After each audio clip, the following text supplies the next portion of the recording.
Bienvenue dans La Bouche Pleine, le podcast qui fait parler l'enfant derrière chaque chef. Déjà pour commencer, je vous souhaite une bonne année 2019. J'ai d'ailleurs 2 résolutions pour le podcast, avoir plus de jeunes chefs dans l'émission, donc pas forcément des propriétaires de leur restaurant, et surtout, plus de femmes. Et j'ai trouvé la candidate parfaite pour commencer l'année, la chef Anita Feng. Une petite fille de 13-14 ans qui aime ça, aller à la poissonnerie, acheter un poisson, trancher la tête, enlever des intestins. J'adorerais faire ça. On s'est retrouvés au Candide, un jour de fermeture, où elle est chef de cuisine depuis quelques mois, sous la direction du chef John Winter Russell.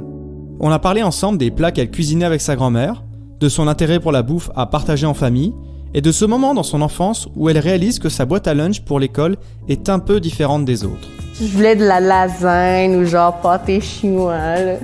Moi, j'avais toujours du riz blanc avec un peu de légumes, un peu de viande. Ben, maintenant que j'y pense, je suis comme, oh, c'est vraiment fancy ce que j'avais là. Anita a fait des études de design graphique au collège Dawson, puis à l'UQAM. Et en toute logique, l'année suivante, elle a ouvert avec ses parents le restaurant Trilogy. C'était selon moi les meilleurs dumplings à Montréal, jusqu'à sa fermeture brutale en 2017. Et étant un ancien fan du restaurant, j'avais forcément envie de commencer notre discussion sur ce sujet. Ce que j'aimais de Trilogy, c'était un projet que mes parents ils voulaient lancer. Après, eux autres, ils ont une épicerie au quartier chinois. Et puis, ça leur tentait plus. Fait qu'ils disent, on va faire un petit resto, genre mon père, ma mère, avec un ami qui voulait assembler ensemble. Fait que là, ils m'ont approché puis ils m'ont dit, ça te tente de faire le branding, le concept? Puis je suis comme, oui, tu sais. Fait que ça s'est lancé comme ça. J'ai fait un petit peu le design intérieur, le branding avec le moyen du bord qu'on avait. Et puis là, Trilogy a ouvert après un an de taponnage un peu partout. Et puis l'ami de mon père, il a dit, ça me tente plus. Oh my God! Ouais, c'est ça qui est arrivé. Puis là mon père, il dit, qu'est-ce qu'on fait là? Tout est comme... On a investi, c'était un local vide dans le temps. Fait que là, j'ai fait comme, je vais rentrer dans la cuisine, on va faire ça. Puis là, après 3 ans de Trilogy, j'ai dit, je suis plus là. C'est comme... Parce que je suis une fille qui aime ça, je pense, créer des concepts, faire un projet. Fait que là, après 3 ans de Trilogy, je trouvais que c'était vraiment redondant ce que je faisais. Là. Je me lève, puis en même temps, je me dis, bon, après 3 ans, j'aime assez ça que... Ouais. Tu aurais pu quitter le monde de la restauration, puis finalement te mettre à fond sur le design. C'est ça. Puis pour de vrai, pendant cette période-là, j'ai dit, OK, là, je clenche mon portfolio, là, je fais ça, là. Mon site est encore là. Mais j'ai dit, je commence à vraiment aimer ça, que je pense que ça vaut la peine que j'investisse plus de temps. Fait que là, je suis partie en Chine tout de suite après, pour 6 mois à Sichuan. OK. J'étais allée dans une école culinaire là-bas. C'était comme wow! Là, on parle beaucoup sur la tradition de la Chine. Je suis très chinoise là, comme personne. Je m'attendais pas que je suis comme ça. Fait que là, on parle de l'histoire, la tradition, les cultures. Fait que là, je suis comme, ça vaut tellement la peine que je fasse ça puis que je puisse revenir puis montrer ce côté-là à les Montréalais. Est-ce que justement tu t'es dit, genre, parce que tu étais autodidacte, parce que t'es rentré en cuisine par accident, tu t'es dit, merde, j'ai même pas de diplôme, j'ai rien de formation, tu t'as eu cette réflexion-là? Tout le temps. Même si on est chez Candide en ce moment, j'y pense tout le temps, je suis comme... Tu sais, c'est ça, j'ai pas de formation, j'ai fait ça pendant 4 ans. Puis là, je me retrouve ici, puis là, Johnny me donne une poste de chef de cuisine. C'est vraiment intimidant. Je sais même pas si je vais être capable de passer à travers. C'est le problème des gens autodidactes, c'est qu'ils ont le syndrome de l'imposteur big time. Mais aussi, si j'ai fait 4 ans, c'est quand même pas si mal, mais j'étais 4 ans axée sur la cuisine chinoise. Ouais. Être ici, c'est un monde complètement différent, là. On utilise du beurre. J'ai jamais utilisé du beurre dans ma vie. J'ai jamais cuisiné avec du beurre dans ma vie. Fait que c'est tout le temps comme, oh là là, OK, on fait ça, là, on fait ça.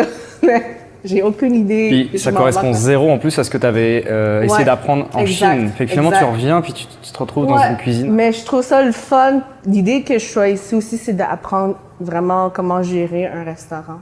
Parce que, Johnny a une méthode de travailler que Je pense que c'est plus ça que j'aimerais apprendre, plus que la façon qu'ils cuisinent. Je suis retourné sur l'Instagram de Trilogy, puis quand tu annonces la fermeture, quand tu annonces ton départ en Chine, et que tu dis que tu reviendras en 2018 avec un nouveau projet, finalement, tu te donnes un peu de temps quand même pour bien réfléchir et apprendre, j'imagine? Ouais, réfléchir et apprendre, puis aussi, j'ai pas envie que j'embarque sur un nouveau projet, puis que là, je le ferme dans 3 ans.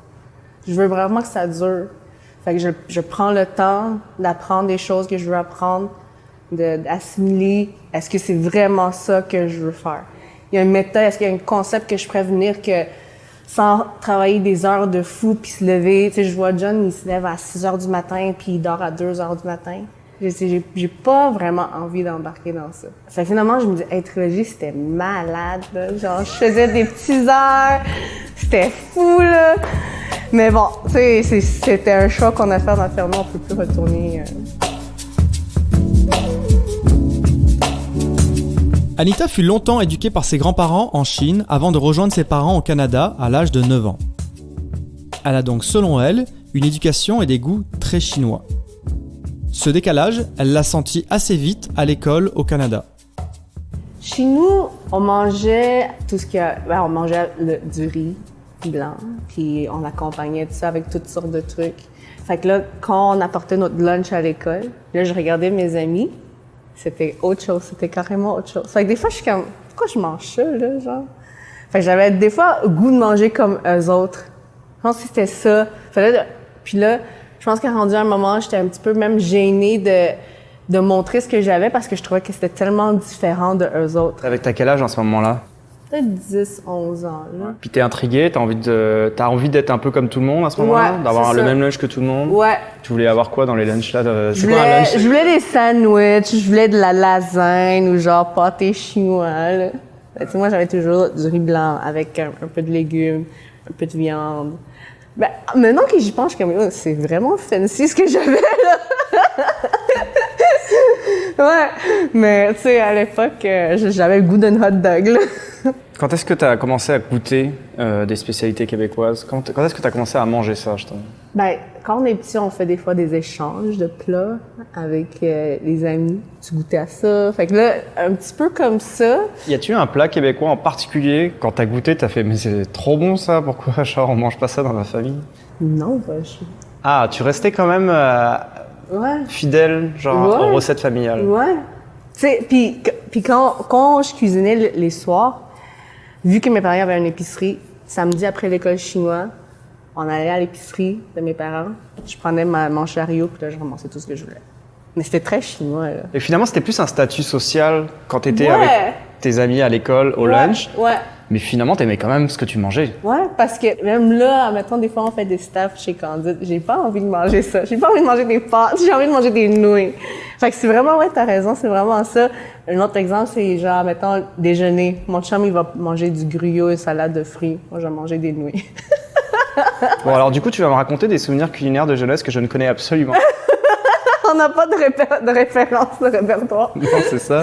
C'est quoi le plat de ton enfance que t'aimais particulièrement? Les premières fois que j'ai commencé à cuisiner, c'était avec ma grand-mère. Fait que c'est beaucoup des recettes qu'elle faisait.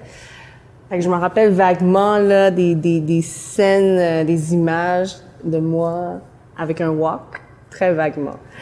Mais cette recette-là, c'est un plat qui est connu par tous les gens de la Chine. C'est comme la spaghetti aux tomates, genre, ou pâté chinois d'ici. Comment ça s'appelle? œuf et tomates. Il n'y a pas vraiment... Tu peux le dire en chinois, hein?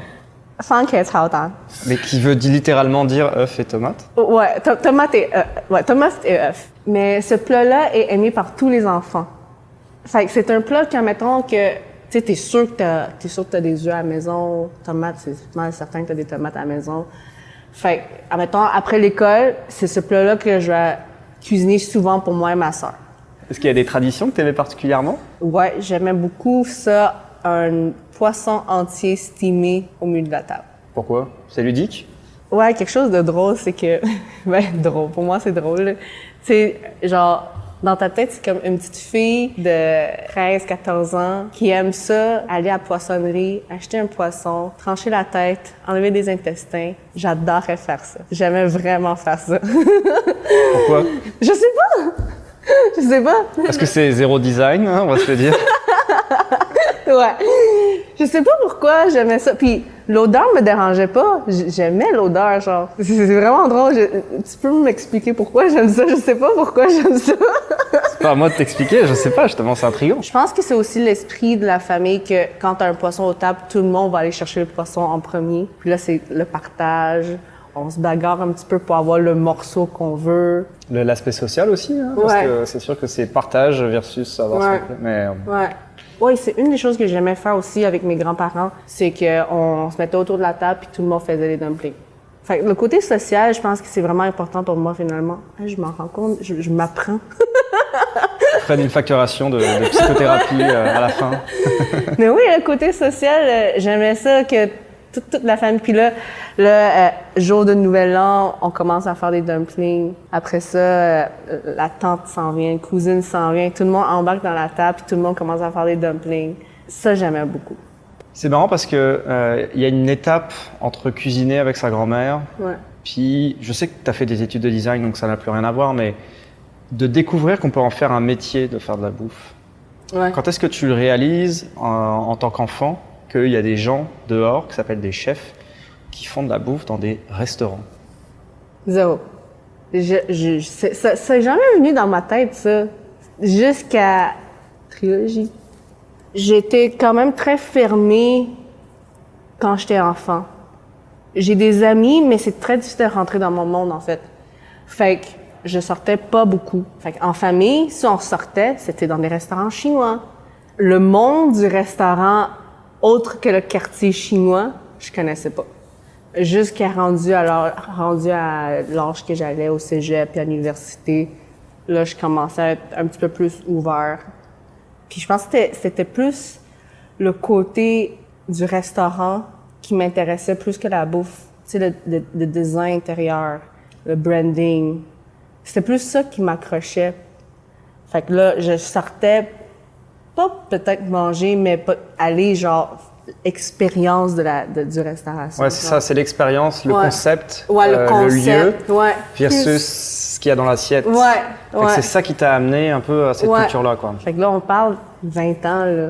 Là, j'ai 29. Fait que ça fait pas si longtemps, là. Question que je pose souvent. Oui. Qu'est-ce que tu dirais à la petite fille que tu étais si tu pouvais lui parler aujourd'hui? Quel conseil tu lui donnerais? Wow! D'être plus ouvert d'esprit. J'étais vraiment pas sortante, là. Genre, je finissais l'école, je rentrais chez moi, je passais du temps avec ma sœur. Mais tu sais, c'était pas... Puis là, les amis que j'avais, ils allaient peut-être chez leurs amis, mais moi, je suis comme, ah non. Mais ça, c'est aussi peut-être côté que... Dans moi, le côté familial est très fort. Fait que je me dis, j'ai des responsabilités. Il faut que je rentre chez moi pour que je cuisine, que je prends soin de ma petite sœur.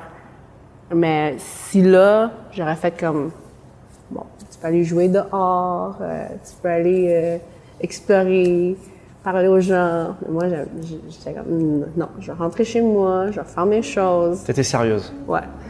Tu penses que tu l'es un peu moins maintenant? Non, maintenant, je suis vraiment ricaneuse, je pense. Est-ce qu'on l'a remarqué? Ouais. Ton micro sature depuis le début de cet épisode. Oups.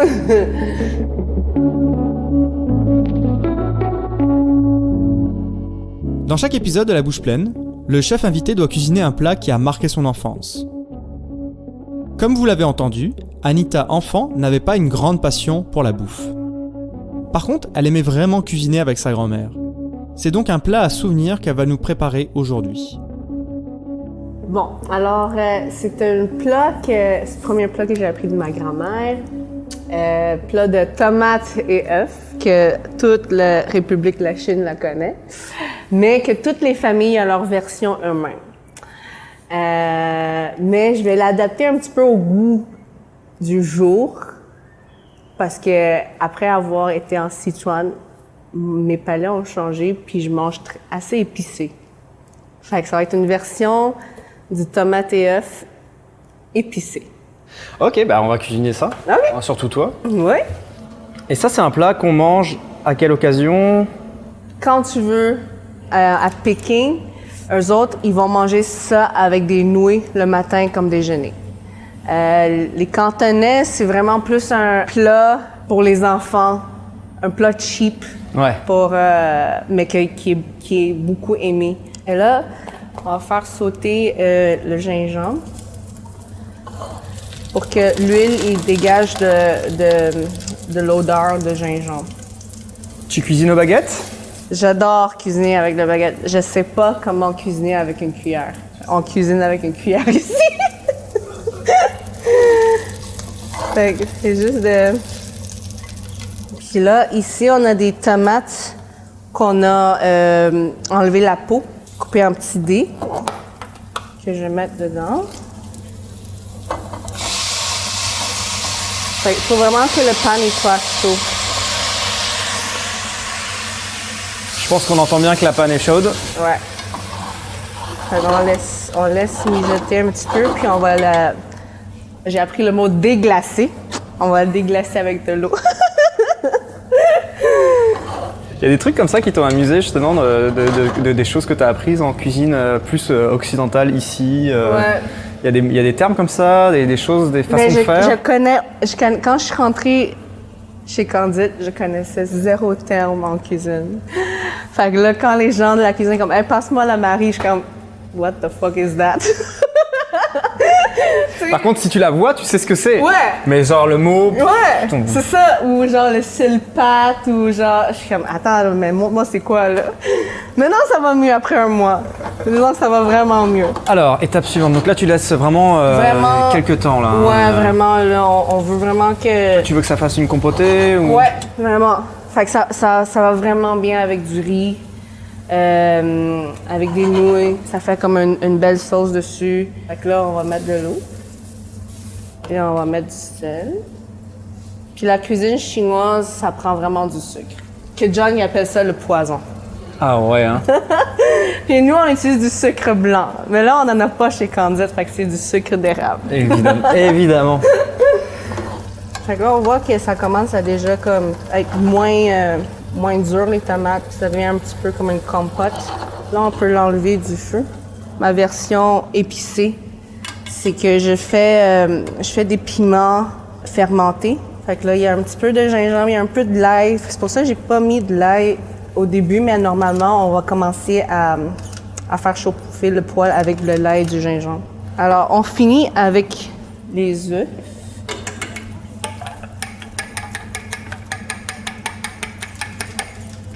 Tu vas aller peut-être montrer ça à quelqu'un d'autre, puis ils vont dire, ben c'est chez moi, c'est même pas comme ça qu'on le cuisine. Fait que pour le plating, puis j'imagine qu'il n'y avait pas vraiment de plating avec ta grand-mère, mais... Non. Qu'est-ce que tu vas faire? Je vais le mettre juste comme ça. Ouais, je vais prendre une cuillère. Là, on va le faire à la façon Candide. Ça, le plating, c'est-tu quelque chose aussi que tu as trouvé ridicule un peu, ou c'est quelque chose qui t'a attiré Ridicule. Non. Ben, ça va, mais il y en a que je trouve c'est comme... T'sais, pour moi, c'est comme...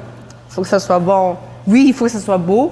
Mais parce que c'est design, t'as fait des études de ça, tu sais ce qui est beau. Et... Ouais, mais des fois, je trouve que c'est comme too much. Mais Candide, c'est correct. Mais il y a des assiettes que je vois et je suis comme, ah, c'est bien too much, là. Faut que ça soit bon avant que ça soit beau. Mais oui, il faut que ça soit beau aussi. Bon. On va déguster ça. Je te laisse commencer. Alors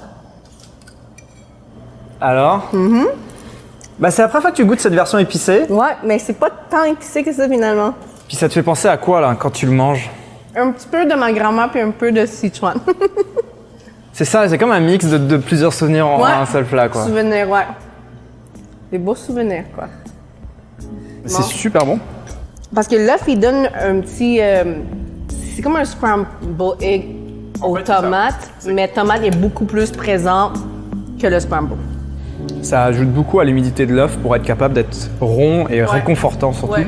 Je trouve ça assez réconfortant, en fait. Ouais, vraiment. Ben, avec du riz, là, c'est vraiment bon. Merci énormément à Anita Feng pour son temps et sa confiance pour ce 5e épisode de La Bouche Pleine. Et merci à vous d'être de plus en plus nombreux à écouter cette émission. Retrouvez toutes les photos de cet épisode sur le compte Instagram de l'émission @La Bouche Pleine Podcast. D'ailleurs, n'hésitez pas à me dire en commentaire le ou la chef dont vous aimeriez connaître l'enfance. Identité sonore par Clément Leduc et Gabriel Gagnon. Identité visuelle de Tirsa. Ce podcast est encore jeune, alors n'hésitez pas à mettre 5 étoiles sur Apple ou Google Podcast. Et surtout, d'en parler autour de vous. Merci 1000 fois pour votre écoute et rendez-vous au prochain épisode de La Bouche Pleine, le podcast qui fait parler l'enfant derrière chaque chef.